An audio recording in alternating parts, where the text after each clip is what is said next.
Hi, everyone. Thank you for joining me here tonight. I'm so excited to talk about this topic. And whilst I don't know exactly how the thread of the show is going to go, because there's a jumble of information to do with this topic, I'm excited to be here with you guys interacting.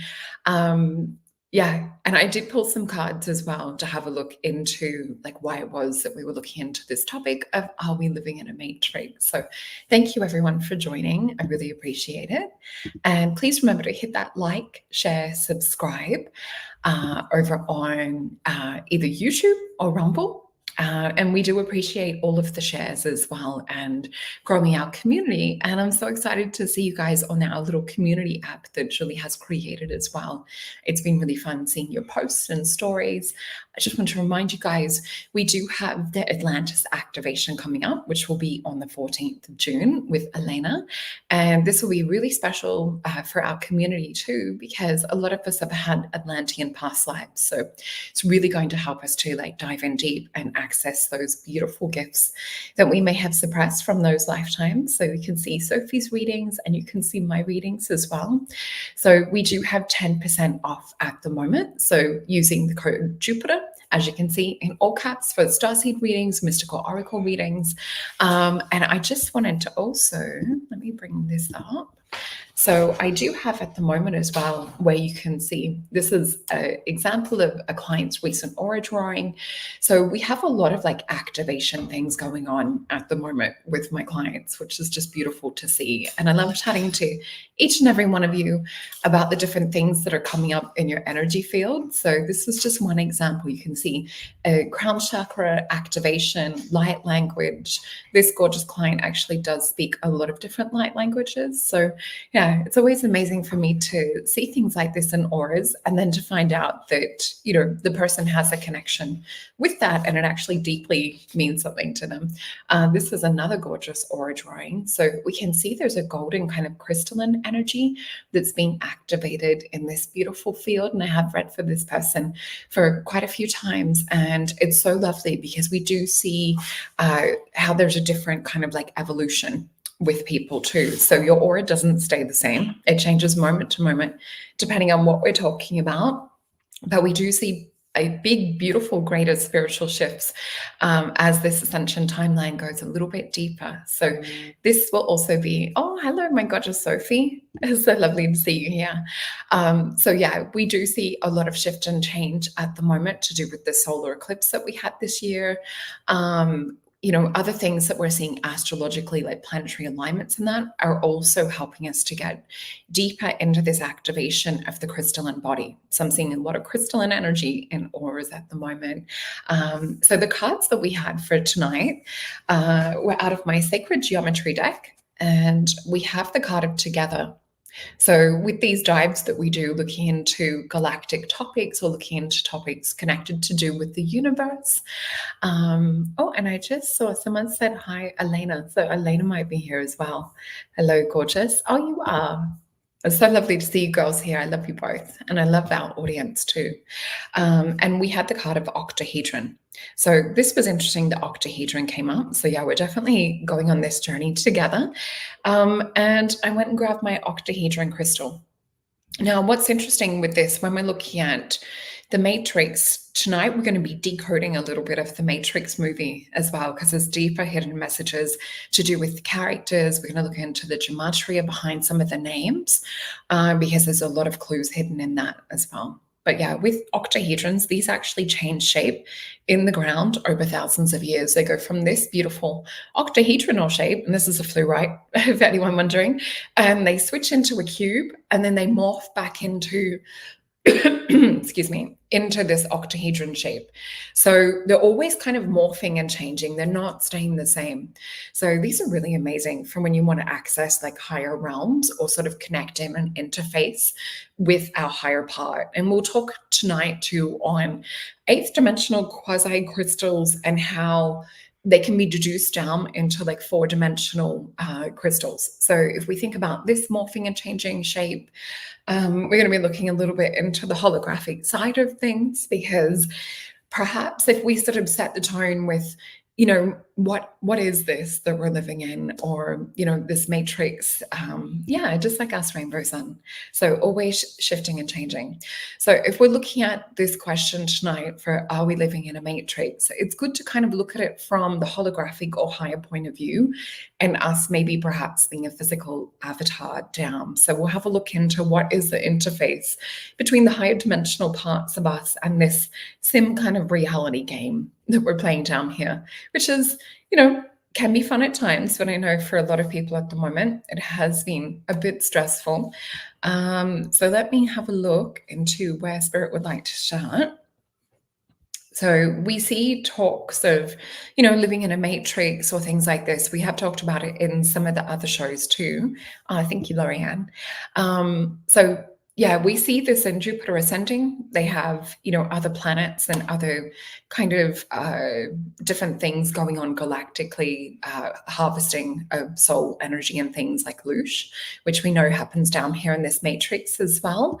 And yeah, I can see gorgeous familiar faces. So, you know, we see this a lot, like within Hollywood, that there's some kind of thread or some kind of message that Spirit is wanting to, or that the other side is wanting to kind of communicate to us. Let me just bring up, I'm just looking for, which would be the best one to start with. Okay, I'm going to bring up this little window that I've got here to share with you guys. So we're going to have a look first into perhaps a little bit more about like who we are. So I've got this little article here, which you guys can find if you want to read it more in depth. It's in rsarchive.org, and it says other authors / marine. You can see it at the top of the screen if you pause it later. But I was looking into, you guys know I follow a lot of Rudolf Steiner's work and anthroposophy, and a lot of the theosophical information out there. And because for me as a clairvoyant, he's the only one that really truly has put a lot of information out there that is psychically, mystically, and clairvoyantly the way that you see it. If you have clairvoyant ability, he really does describe these kind of life forces, these geometries and things that we see, as well as having like a higher understanding of kind of getting caught in the eighth sphere or the astral trap, like we've talked about. So if we look at this matrix being at the moment a little bit closer to that eighth sphere or that kind of soul trap type energy, yeah, a lot of his information will show you how to kind of look at it from a different vantage point. But he didn't look at the heart as though it's a pump. He really looked at it as though it was it had a spiritual, ethereal quality to it. And for you guys that want to look a little bit more into that, please check out, and I know a lot of you have seen it, the show that we did talking about blood. And we specifically talked about his information with the etherization of the blood. So I will play for you in a moment a little video from someone that I follow that I love his information and everything he talks about. He put together a video that will sort of demonstrate what it is that we're talking about a bit more. And I can see Tim has read a few of Steiner's books too. Yeah, my favorite being The Knowledge of How to Know the Higher Worlds would definitely be, as well as some of the occult sciences ones. And I can see Deb saying, my niece is having major heart op on the 16th of July. So yeah, this will be interesting to look at it from a different perspective, and just wishing her all the best and surrounding her in love and healing energy. And I'm sure as the rest of the tribe is as well. But yeah, so with this, he talks about perhaps there being spiritual vortexes that run through the heart. So if we look at, we've talked about it in other shows, the fourth state of our reality here is plasma. So you've got like water, we've got, you know, air, and we've got earth. But one of the other fourth states would be, yeah, and I broke it down more in depth in some of the other shows, so you can research that a little bit more. But when we look into about 90% of this space here being plasma, and we have this heart vortex that can actually siphon or bring in plasma. So we know that the heart is electromagnetic. We know that the field around the heart is the pericardium, which is a water-filled sac. So keep this in mind as we talk about this. I will read this a little bit. Or actually, I'll show you the video. But yeah, we can see here, I just want to read the overview. So It says implicit in the notion of pressure propulsion in the cardiovascular system is the following four major concepts. So, blood is naturally inert, therefore, it must be forced to circulate. Number two, there is a random mix of formed particles in the blood. So, we know that there's plasma within the blood as well. This does separate in the brain, in the choroidal plexus, and we have some of that plasma from the blood go into the water. And so then we have the plasma within the water, the cerebrospinal fluid. So this is why it is important to raise the Kundalini to even further be conscious of this vortex field that's within the heart to work with brain-heart cohesion. I'm lost with the word for it, but you guys know what I'm talking about. Go check out Heart Math Institute. So the reason I'm talking about the anatomy behind this is because when we understand the anatomy, we understand the vehicle that we're traveling in here to decode the matrix, or perhaps deeper dive into some of these other realities. So the cells in the blood are under pressure all the time. And number four, the blood is amorphous and is forced in to fill its vessels and therefore takes on the form. And you can see here a little bit of the history of the pressure propulsion premises going on, Galileo back to Leonardo da Vinci. So yeah, you can see them talking about like the heart being a pump. But what we also know, and we learned from the show that I did with you guys on the blood, is Steiner also talked about the etherization of the blood. So we know that this is about generating that vortex energy within the heart. This etherizes or brings spiritualized quality. And that's what I'm seeing in some of your beautiful aura drawings at the moment. You know, we see this with the gold particles and the multiple waves of gold and some of the auras at the moment. So really, really exciting to see. So I just wanted to sort of set that up and touch back into some things that we've talked about. And I'm just going to bring down a different screen for a second so that you guys can hear the sound on this. Let me pop this up. And we'll just pop this up. And this is from Shani Vibes Truth. So I think he's also on TikTok. He has some really amazing, insightful information. I just love the way that he explained this vortex generator field that the heart has. It makes it easier than what I'm trying to explain. Despite what we've been taught our entire lives, our heart pumps our blood, right? Wait until you hear this. As we get further along into this, you'll realize why they're hiding this from us. But this is Rudolf Steiner, the inventor of Waldorf schools. He popularized biodynamic farming, known to be extremely smart. He says for human beings to make true progress, they need to understand that the heart is not a pump. And you'll see why this is so shocking. Rudolf Steiner believed that the heart is a seven-sided regular form. By regular form, that means a three-dimensional form, and the regular part means the surface areas are all identical. So a man named Frank Chester makes a seven-sided object, trying to disprove, possibly, the thought of Rudolf Steiner. Now, this seven-sided form, when placed in a box, it's called a Chestahedron, this new shape. It sits at an angle of 36 degrees off-center. This is the same angle which the heart sits within the chest. Chestahedron. If you take a chestahedron and spin it in water, you get a double-sided helix spiral vortex. The heart, when it's unfolded, is a singular muscle in a spiral form. And it's not a pump, it is a spiral vortex energy generator. It turns the water in your blood to fourth phase water, which is not liquid, gas, or solid. It's the fourth phase of water. Look into that, which is a highly charged energy source. This energy generator, known as your heart, can run indefinitely if it is getting its electrical charge from the electromagnetic fields of the earth. So some believe that your heart is actually a vortex generator. So yeah, how cool is that little video that he put together? Let me just stop that screen share.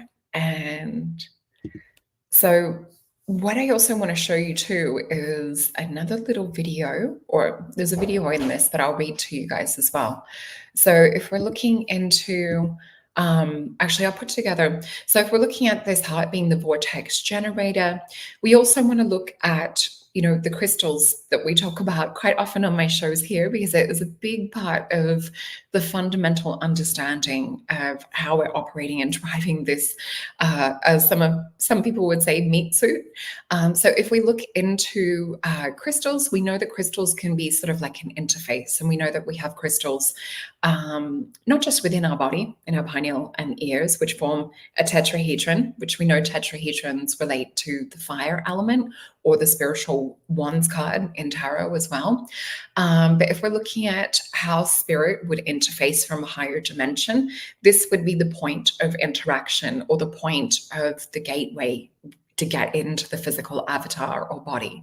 So then we're operating this, this vortex of the heart too. So this is a little bit of the anatomy of how we operate down here in the physical matrix. So yeah, I definitely do believe that we are living in a matrix of sorts. So, and I can see a few more people joining us as well. Thank you guys for joining us. I hope you like that little video I just shared. I absolutely love it. So let's have a look into this little article that I found for you guys as well. So I'll just read this out to you. So golden ratio appears in 8D to 4D quasi-crystals. So black holes, consciousness, and theory of everything. So I'll just read this to you guys too. So thanks to the geometric colleague and dream researcher E. Kellogg for alerting me to this very interesting and fun video, What is Reality? And from the quantum gravity research. So there is a video down the bottom, but anyway, it talks about the interconnection with our faithful omnipresent proportion. I can't talk today. Proportion of the golden ratio and talks of the higher dimensional geometric polytype. So Planck's time-space constitutes, meaning self-representing symbols, pixelations, geometric codes, non-local information, and of course consciousness. So the elephant in the room, and that the mystics, not just in India, have been writing for a millennia. So here we see there's an 8th dimensional E8 lattice to generate that 3D quasi-crystal. So essentially, if I'm to sort of try and demonstrate with this crystal, imagine if this is us in an 8th dimensional space. What they find is you can actually project this consciousness into a 4D. So as we've gone over in some of the other shows, like in the Vedic shows, where we talk about, different multiverses, or we talk about interlinking multi-dimensional versions of self and things, what they're sort of saying is when we look into quasi-crystals, we do sort of go from an 8D and perhaps we're the step down 3D version. So scientists have now been able to project something from 8D into a 4D and bring it down and convert it into 3D. So this would be kind of like a consciousness step down, or imagining us trying to change something into 2D. So we see various examples of this in The Simpsons and, other things where they show us as a flat 3D cartoon-like picture. So here it says, just like basic shapes of 3D, cube lattice is the cube. So the cell shapes of the E8 lattice is an 8D shape within the 240 vertexes. So we call it a Gaussian polytype. So with the Gaussian polytype, it is projected to 4D, becomes two identical shapes in different sizes. The ratio of the size is 0.618, which is the golden ratio. So essentially, this whole matrix is kind of mapped on the golden ratio. So no matter if we look into, nature with the trees, they'll follow like the Fibonacci golden mean spiral as well. I'm trying to think. I think it's like 1, 1, 2, 3, 5, 8. It might be 11, 15. I'm not sure if I've added the 11 in. Just trying to remember off the top of my head the golden ratio or the Fibonacci sequence. So, thank you so much for staying up, Wendy. So what I wanted to do too is just quickly play to you. There's a little video in this. So I do recommend going and having a look. This is on geometrycodes.com/golden ratio. So let me pop this up. Oh, hold on a sec. I'm just going to re-screen share so you guys can hear the sound.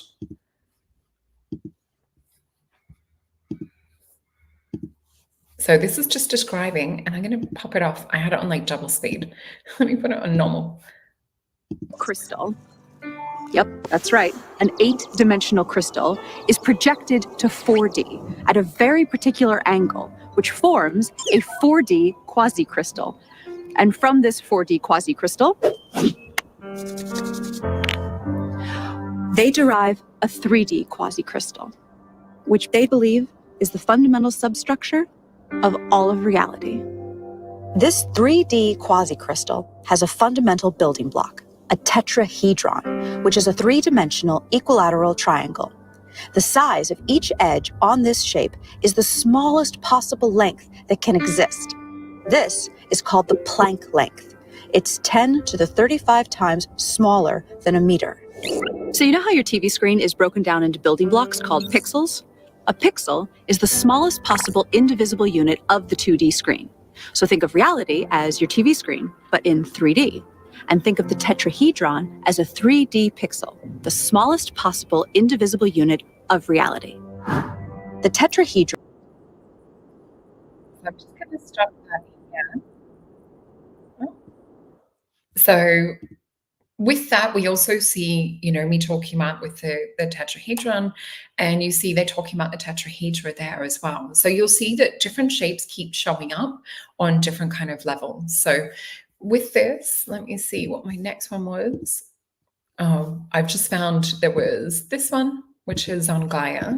This was just talking about, do we live in a holographic universe? This was an interesting article. You'll find this just on Gaia. If you go to gaia.com /article, do we live in a holographic universe? So this is more sort of looking into, how we can project light, and light can sort of, with a hologram being projected, there's multiple different sides and things. So we might, in fact, be sort of more looking at it as us being projected as consciousness down into this holographic version of self, but we are living in a holographic universe too. So yeah, here it is. It says holograms are produced with two lasers, two beams of light. One beam is reflected off the object onto film. The other beam is just as a reference. So when the laser is projected through the film, the 3D image comes to life. So yeah, a little bit more info. Let me just see the next one. I also, before we get more into things, I want to mix it up a little and we'll come back to it. So let me bring this up. I want to step into some of the matrix decoding because it was so fascinating. So I think you mean both on. So with this, I've written down some of the quotes from the Matrix. So let me just find this. So where Agent Smith is talking to, and I didn't want to put the video up just because I know that we have been censored as to like what we're able to share. So I want to be really careful for Mace on Jupiter. Didn't want to get them any more strikes or anything like that. So we see as well in one of the starting scenes in the Matrix, what's interesting, I'm wondering which order to tell you guys this because it all kind of fits together as a puzzle. So anyway, we see Agent Smith talking to Mr. Anderson, and he says, as you can see, we've had our eye on you for some time now, Mr. Anderson. So this is before he becomes Neo, or before he has the awareness of who he is. It seems that you've been living two lives. In one life, you're Thomas A. Anderson, program writer for the respectable software company. You've had a social security number, you pay your taxes, and you help your landlady carry out her garbage. The other life is lived in computers, where you go by the hacker alias Neo. And you were guilty of virtually every computer crime we have a law for. One of these lives has a future, and one of them does not. I'm going to be as forthcoming as I can be, Mr. Anderson. You are here because we need your help.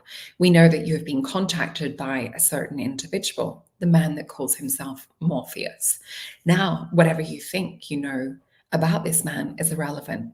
He is considered by the authorities to be the most dangerous man alive. My colleague believes that I'm wasting my time with you, and I believe that you wish to do the right thing. You are willing to wipe the slate clean, give it a fresh start. And that is we're asking in return. All that we're asking in return is your cooperation in bringing down the terrorist to justice, Agent Smith. That's his quote. So with this, looking into the character Smith So if we think about Smith, and there's another video that I will reference as well that does talk about and breaks down some of the characters from a more kind of like anthroposophy side of things too, that I've come across. I haven't watched the full video, but yeah, I found that it matched up with some of like what Spirit was guiding me to. So when we look at the name Smith, it represents, and when we look at his character, we know that different AI programs jump into Agent Smith and he can replicate. He's sort of kind of like a virus. We know that the name Smith is quite common here on Earth, and it's sort of, you know, seen as a name that is sort of like, you know, ordinary. Like we have, what is it, the Brad Pitt and Angelina Jolie movie, Mr. and Mrs. Smith. It's, you know, meant to be sort of like an alias or, you know, something of that sort of more plain, everyday type nature. Now, when we look at Morpheus, and Spirit guided me to look up the name meaning of Morpheus, which actually is derived from the Greek god, who is the god of dreaming and sleeping. So if we look at Trinity, the name meaning behind Trinity, you know, the Father, Son, the Holy Spirit, but we also know that like feminine energy is the one that would have birthed these masculine energies. So really amazing that we have, you know, Trinity as a female for a change. So anyway, she reaches out to Neo, who at that stage is Thomas A. Anderson.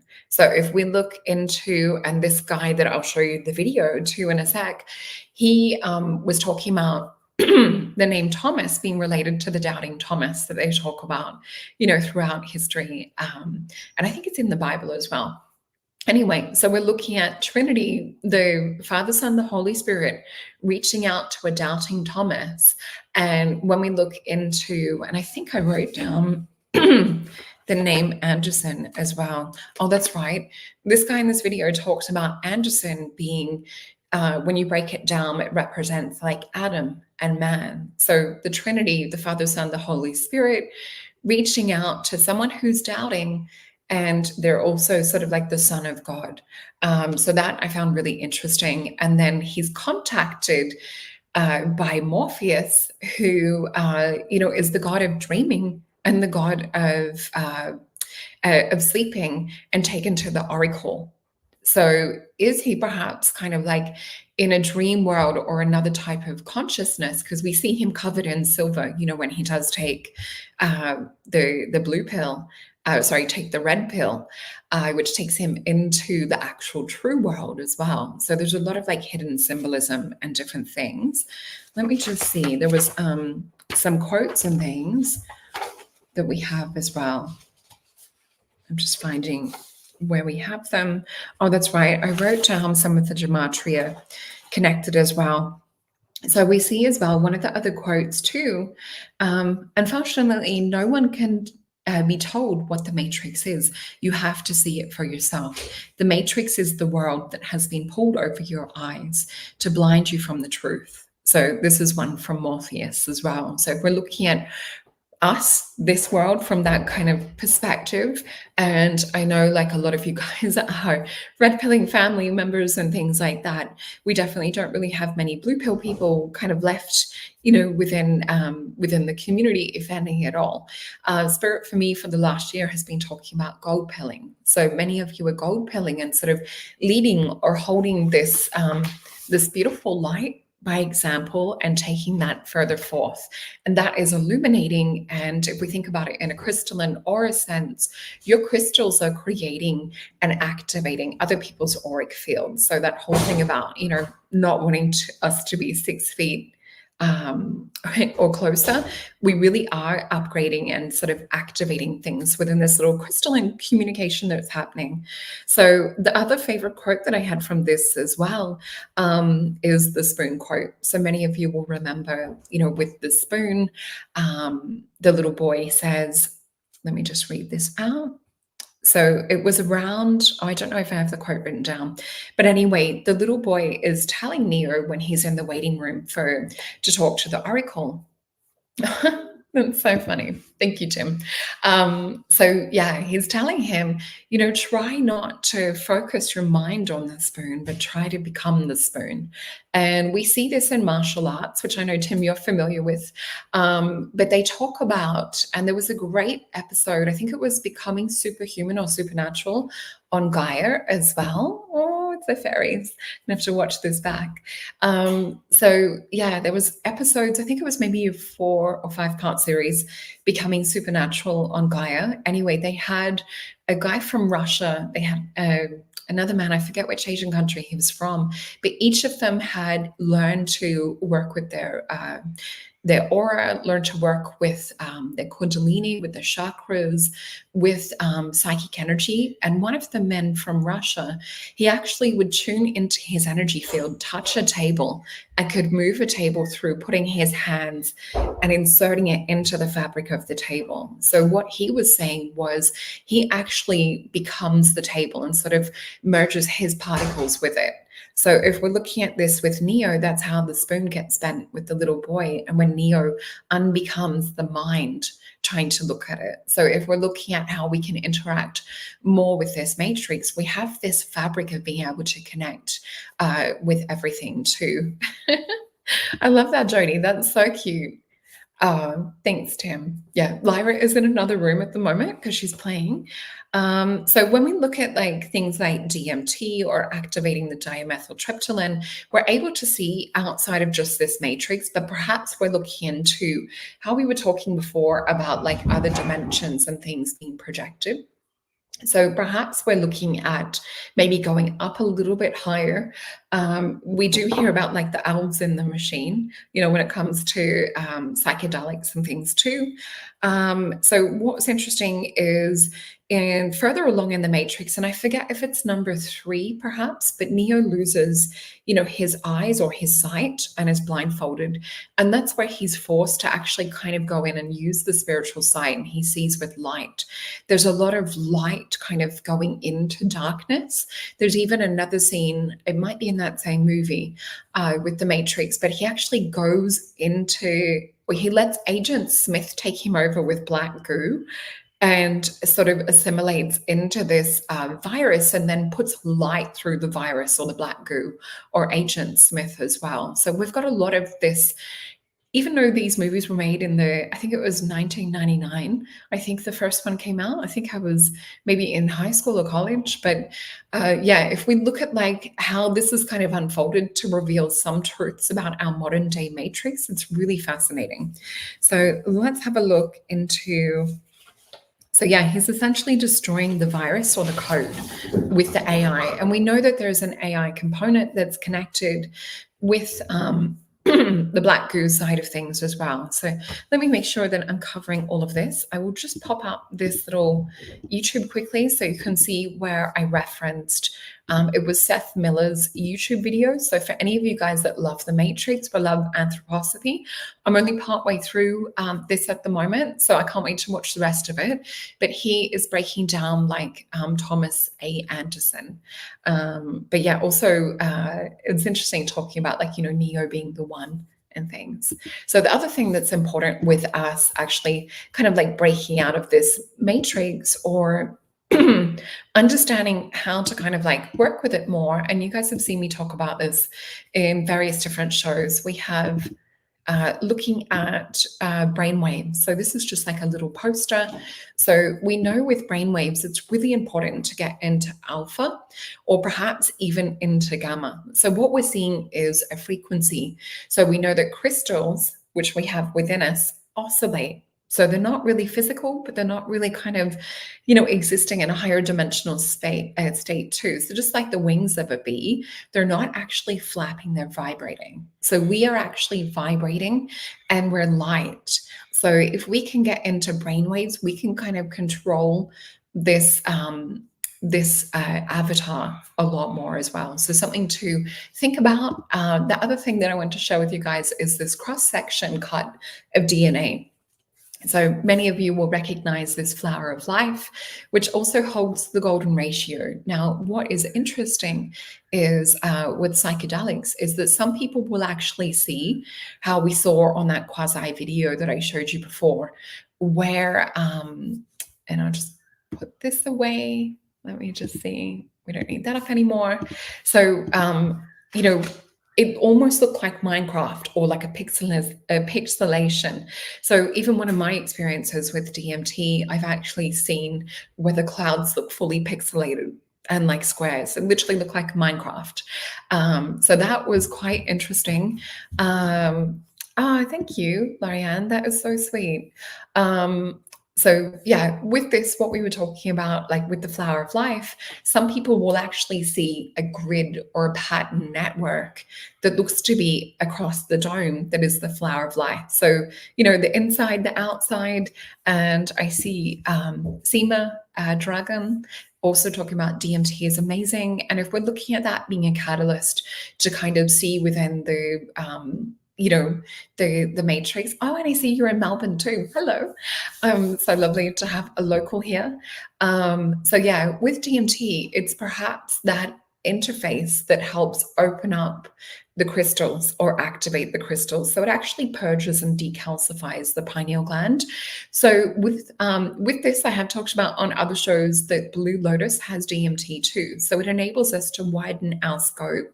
And this is why I love, you know, making potions and teas and different things like that, because, you know, it's not that we have to go and do like a full-on ayahuasca journey to experience the subtle kind of DMT activation too. It is a lot to do with intention. And I can see Stella saying that you also see geometry sometimes. Me too. It's been something that Spirit has suspended in my room or shown to me as well. So I'm just going to go into, so yeah, with these crystals and things too, last night going to bed and putting all these notes together, one of the things that I kept hearing over and over again was the work of Dan Winter. And I kept hearing the word phase conjugation. And it was probably like for half an hour until I wrote it down, and then Spirit was like calm about it. So phase conjugation, I'm just going to put like a little, so it's a physical transformation of a wave field where the resulting field has reverse propagation direction, but keeps amplitudes and phases. So if we're looking at, you know, phase conjugation, we're looking at the heart being that vortex generator and things too. We can actually consciously change and shift and work with these energies. It's not that we're sort of living in this physical body that we don't have control over. And this is where we see, like within many masters, one tool that I would love to be able to do that some of the beautiful Aboriginal elders can do, and some of the other elders in different countries that are quite cold, they're able to generate or activate Kundalini to hold like a warmth in their aura. So some of them even keeping up to like 8 people in the snow, barely dressed in clothing, they're able to keep people warm through changing something. So, you know, there's many different things that we will eventually unravel with the series of these shows that we're filming to get deeper into our supernatural and superhuman abilities that we all have within us. So it's not just, you know, the elders that have these things. They also always talk about you can do what we do. So eventually that's what I'd love to get into, fully understanding this. But yeah, definitely looking at Dan Winter's things will help you understand a lot more of kind of like the spiritual or mystical, but in the real terms of the science behind it. But he kind of merges or brings that connection in, which I absolutely love. Just reading some of your comments and trying to catch them all as well. Okay. Oh, cool. I was just looking because everyone was talking about Ben's comment. So Ben said, someone posted a recent pic of the sky with clouds and the grid could partially be seen. I would love to see that. If any of you guys want to like tag me in that on social media, I would love to see that. That'd be amazing. So when we look into the gematria, as well. So when we look into Thomas A. Anderson on gematria, so the equivalent value number-wise is the word transhumanism. So I found that fascinating. It's also soul born again, dark days, eyes on, the meek and poor, no more. Learn to read the map because, we're all navigating this matrix here as well. And yeah, definitely you can tag me at the new Mason Jupiter community too that Julie has set up, which you'll be able to find if you go into, and I might bring it up again at the end, but go into Mason Jupiter and you'll see there's a new tab saying community. And let me just see. So we also have, it's the Delphi murderer, Babylon decoded. It also, Thomas A. Anderson represents the key code. So it's by no kind of accident, even if this is to look at how we're all kind of morphogenically connected, or how there's messages that you can't hide that keep coming out through code or through like direct correlation. What we see with this is a star shall be born, angels of atonement, chosen programming, modern messenger RNA, elemental particles, God protects all, and Illuminati bot. So really interesting corresponding gematria that goes to Thomas A. Anderson. With Neo, we've got Decode Baal, Dark, God Fable, I Decline, and Cabal Magic. We also have with Morpheus, Messiah Christ. Now, remembering that the original meaning is Morpheus being the god of sleep and dreaming. So we have Messiah Christ, Decode the Red Goddess, the First Omen, opening a portal, which is fascinating because that's what we're doing when we're dreaming and sleeping. And oh my gosh, crazy dreams last night. Put in the comments below if you guys were having crazy dreams last night. Oh, thank you. Yeah, he's beautiful. And sometimes the birds will come and eat seed out of his hands if we put it there. It's so cute. So yeah, with this, it also, Morpheus represents the mother goddess, pleasure code, the eye, God defeated the demons. So I see this within clients and a lot of especially the starseed readings. There's a lot of clients that are starseeds that are fighting things in the astral and defeating demons and parasites and different things. And I see Corbin also had very lucid last night. Yeah, it was, wasn't it? Really, really bizarre. And Nicole, crazy dreams also. Yeah, interesting. And it would be great to set an experiment, perhaps where we do intentional community dream one night, where we have like a mission or a task, or we focus on something. And I know I'm on the other side of the world, so it's a little bit harder to think our dreams in that way. And yeah, Debs, the new moon too is probably impacting this. So when we look into Morpheus as well, multifaceted life, entrapment code, and Neolithic human was also, another thing that came up.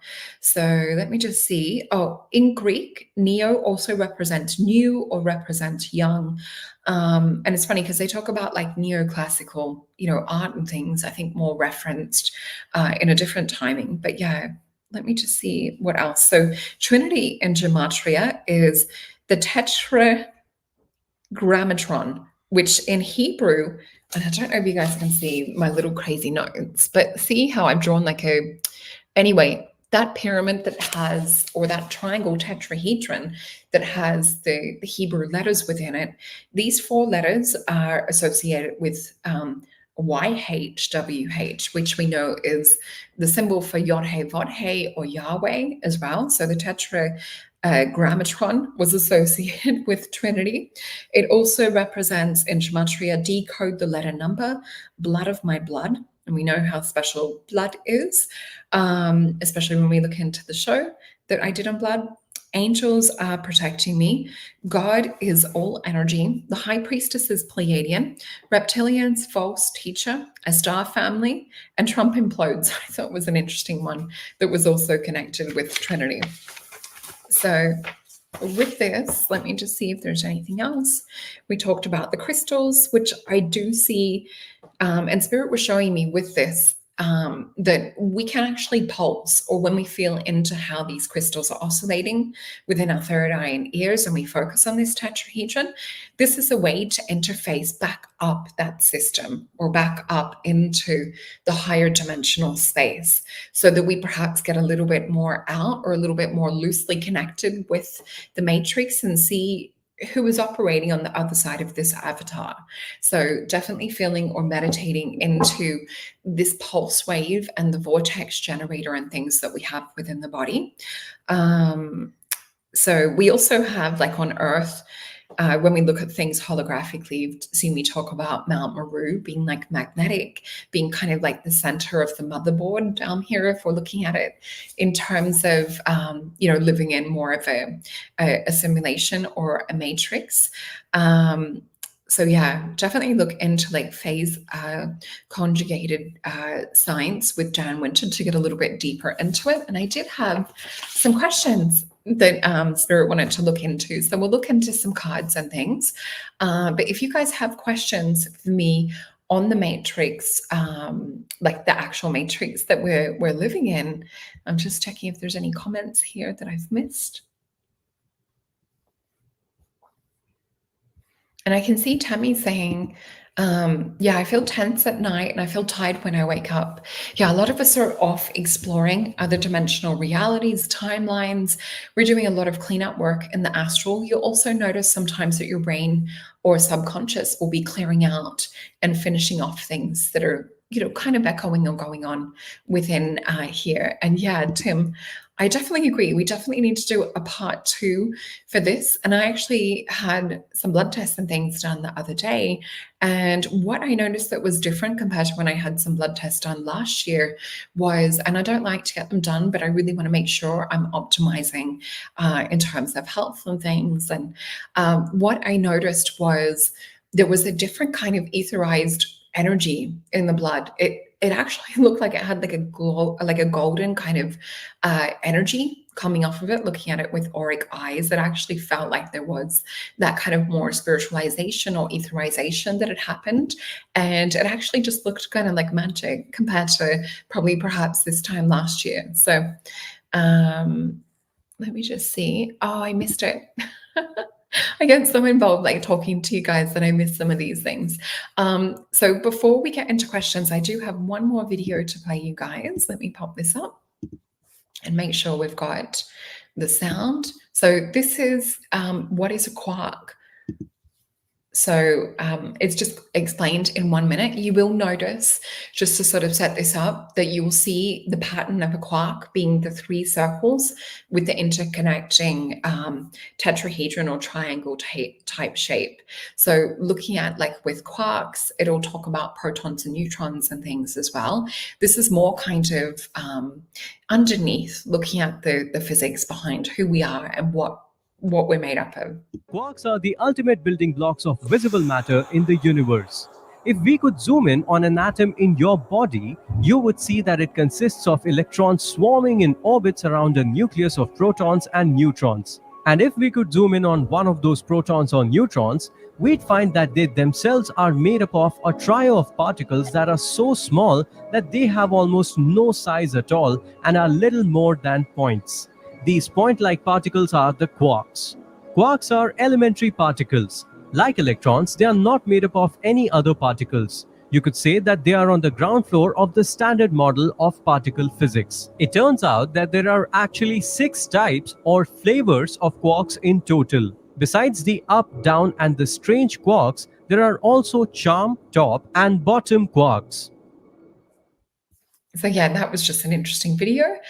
That was on the world of science. You'll be able to find that on YouTube. So I find things really, everything's kind of interlinked, and everything does kind of like step down into like the minutest, smallest parts of reality. So with this, if we're looking at, before we go into questions, we have our soul. which travels down the Antakarana or the Rainbow Bridge, we end up in this avatar. So with this, we also see that the aura is not fully developed until sort of around like 7 to 9 years old is where we separate from our parents' aura. When we look into this, we also have plasma that's operating in the body. We have the chakras, which, are developed along with, I think it's the brain and the brain stem, especially the brain, the spine, and the chakras that are one of the first things to form in this little plasma-filled sac growing inside the womb.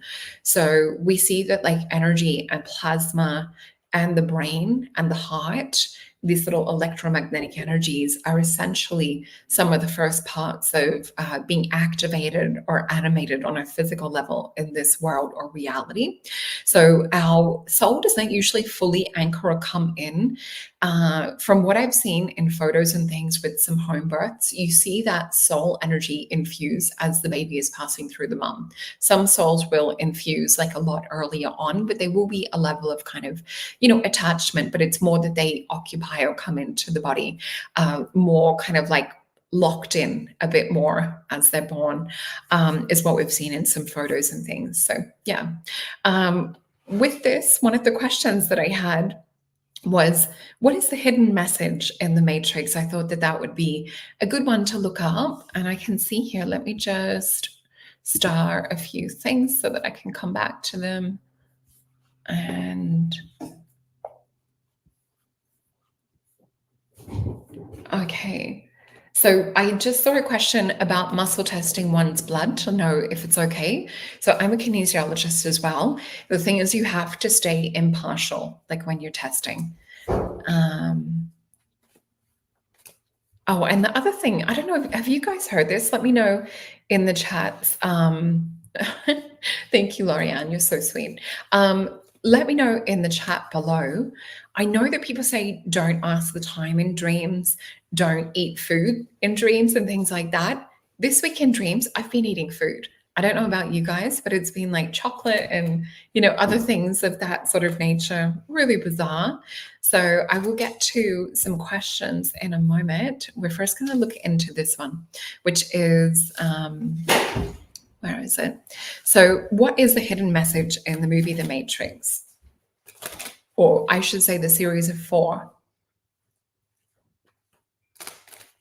And I definitely don't feel that the 4th one had the same sort of flavor or the same kind of magic that the first 3 had. I would say number 1 would be my favorite. And I think they were made here in Australia too. So let's look into this, and I'll flip these cards straight over so we can get deeper into other questions. So what we're sort of seeing, it was designed to kind of like wake people up and prepare us for the time that we're going into right now. So the hidden message was more kind of like helping with the deprogramming for those that have eyes to see. So we see a 5 of Wands. So this is perhaps like where there's been multiple different programs operating. We then see the Chariot, which is a vehicle to move us in a different direction. We see a 2 of Swords, which sometimes for me will represent that there's more than just what meets the eye, or more to what we can sort of see within the reality. The Blue Lotus being in the center, which we know is connected to the activating the DMT. So it was a major activator as well. What we're seeing is sort of coming into fulfillment or acknowledgement of other parts of us. So we sort of see more this kind of multi out.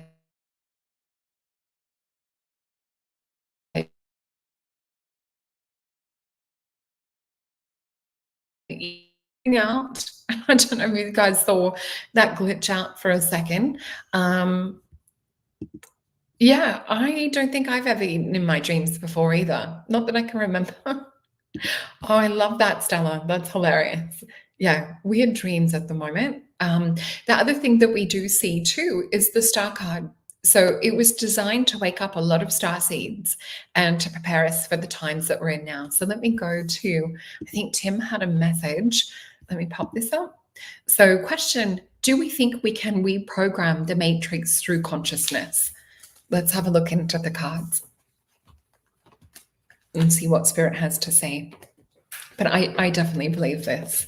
So this will be interesting. So when I'm looking into these questions, I do stay neutral in terms of more connecting with the question and to the universe and to that higher consciousness wanting to give us more of an answer.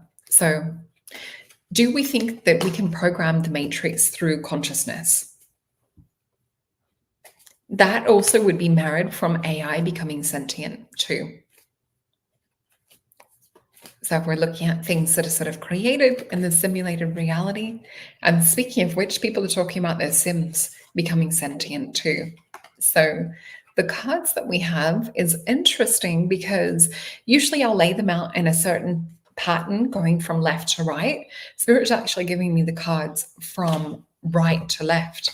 So I'll flip these over and we have the star card again. Oh my gosh. When I shuffle back into the deck, I literally file them into different places.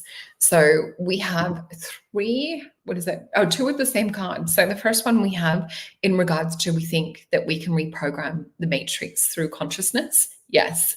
So a lot of starseeds are actually doing this right now. We're quantum reality shifting through visualizing. And I know a lot of my gorgeous clients too are holding this intention for Gaia to come into the utopia version of herself, remembering she is a conscious being.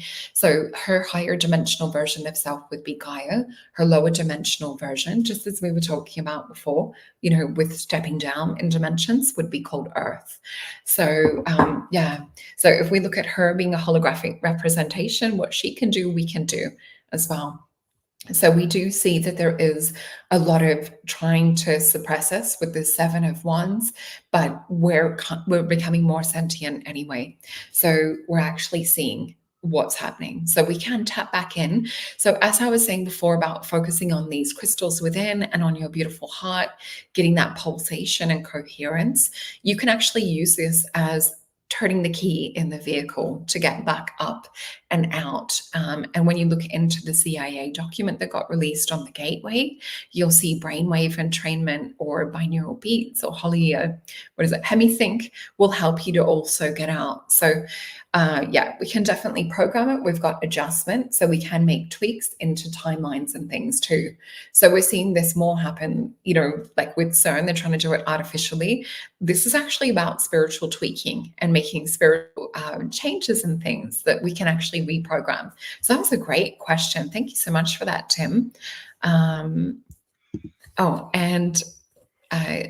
is saying, I have to say the scene where Neo goes into the city machine with the blindfold on because he could still see in color on DMT. If you really break through, you will see that. That scene blew me away. Same. And that's what I was saying before, like that scene with the light when he, didn't have the eyes to see physically. He literally was seeing sort of the DMT. And for those of you and I just had the shaman card come out. It was almost like he was being activated into his divine birthright, this shamanic energy of being the one. And I see Tim say, I knew we could do it. The new Atlantis is on its way. Thanks, Solreta. You're welcome. So let's have a look. Were there any other questions you guys had? I know we're getting close to time.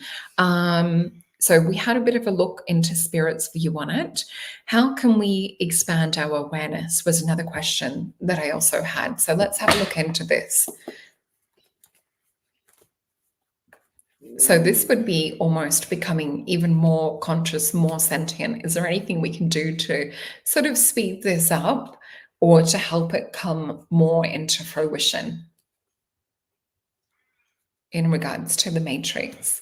And we are seeing the program breakdown. We are seeing the old system crumble as well at the moment. Okay. So this is also working together is what we're seeing.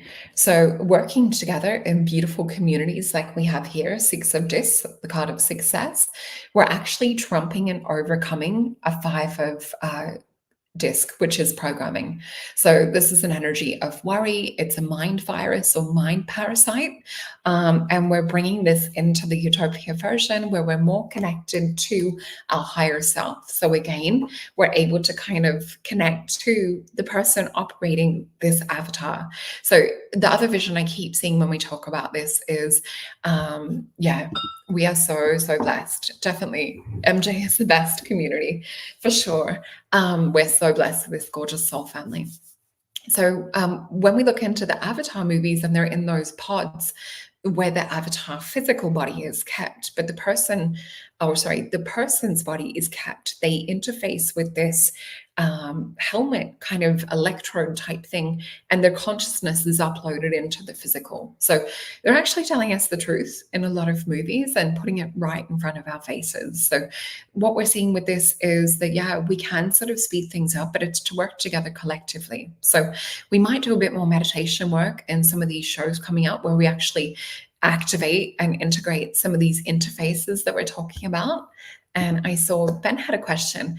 Was the concept of the Matrix movies channeled and sent from the higher dimensions? So let's have a look. I think it was actually, people say that it was the same writer that did the Terminator movies as well. So really interesting. Let's have a look.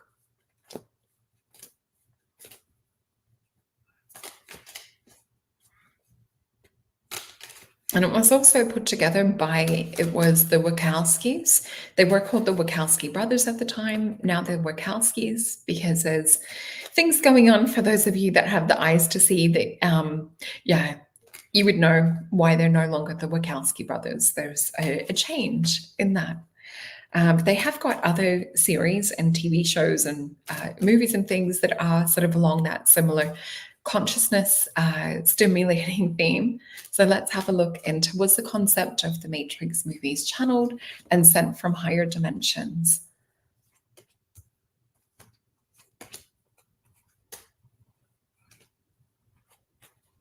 It's interesting. The vision I've got is a white rabbit with this too. And it's more kind of, it's that feeling like in the movie The Matrix, like follow the white rabbit. So let's flip these over. Oh my gosh, look, it has. So we're also seeing that there's an adjustment. This card over the last couple of years has been my card that represents going from third into fourth and fifth dimensional density. So it's also that we're at the right time for this. Yeah, that's what I'm sort of seeing. It's like we're following the white rabbit as well. Oh, thank you, Tammy. I so appreciate that. It's such a beautiful comment. So we see the lovers. So God's actually downloading or trying to give this message to humanity so that we can kind of escape the duality. And what I mean by that is you've seen me talk about it in some of the Vedic shows and things as well. Thank you, Larianne, for the reminder. But yeah, with some of the Vedic shows too, we talk about Krishna creating Earth as the duality world, where we would fall and forget that we are the gods and goddesses. So there's something around this that they're wanting to shift us into a higher timeline. So it definitely did come down from a higher being and why we have this. And we get 6 of Wands, victory, celebration, 4 of Discs. This is about taking our power back too, and to plant the seed to remind us that we are conscious creator beings. So Queen of Disc, we see, has that 5-dimensional flower of life sphere. She has the Merkaba with the cube. So this was literally handed down in order for us to break free of any kind of like duality, entrapment, or any kind of dark dream spell that we might be under, and really to kind of bring us consciously into reminding us that we are creators. So we see that in the theme of the Matrix as well, that Neo starts to learn how to like override the programming and starts to actually like change things and morph things, whether it's stopping bullets or cracking that light open through everything. He really does sort of become sentient in the program. So yeah, really interesting. I'll just check if there's any more questions before we finish up. And yeah, you guys have got some cool comments. I'm just trying to, oh, thanks, Debs. I really appreciate that. And I very much like follow where spirit guides us in direction with this. And oh, thanks, Lorianne. Yeah, I put a lot of research and things into this. And sometimes it can be a little bit hard ADHD wise because I can go off on many different side tracks. And thank you, Britt. Oh gosh, I love you guys. Love you so much. And yeah, definitely hope everyone has a wonderful weekend. It has been so much fun to investigate and look deeper into the Matrix with you guys. Let me just pop up some final little reminders. And as Tim was saying before, please go check out the let me just bring it up here so I can guide you guys through how to get there. So we have here, if you go join the community, it will take you through to this page. So I've actually downloaded the Kajabi app, and I've done it that way so that I've got the app on my phone because it's much easier, you know, on the go and things like that. I also just wanted to remind you guys, for those of you booking a reading and wanting to have a look into your aura and what your aura looks like energetically, because Spirit, this is our quantum interface. So if we look at this being energetically where we're kind of living in the future a little bit and what things we need to heal or release, we'll see it within the aura. So with doing a session, whether it's a mystical oracle session where we can look deeper into that, or a starseed session, which sometimes we'll see guides and things too. And I really do tailor it to what you guys want in the moment, we have a look into. But yeah, it's so exciting to see energy shifts and change in clients that I have read for, how like, you know, things will morph and change. So please jump on over, use the code Jupiter. I've got just a couple that I've opened for next week because I have been working very much on my tea at the moment and on another product that we will surprise you with in the future. So you guys know I put my heart and soul into my work and I can't wait to surprise you guys. It's been so hard not to tell you about what I'm working on at the moment. All right. I love you all. Have an amazing weekend. Bye.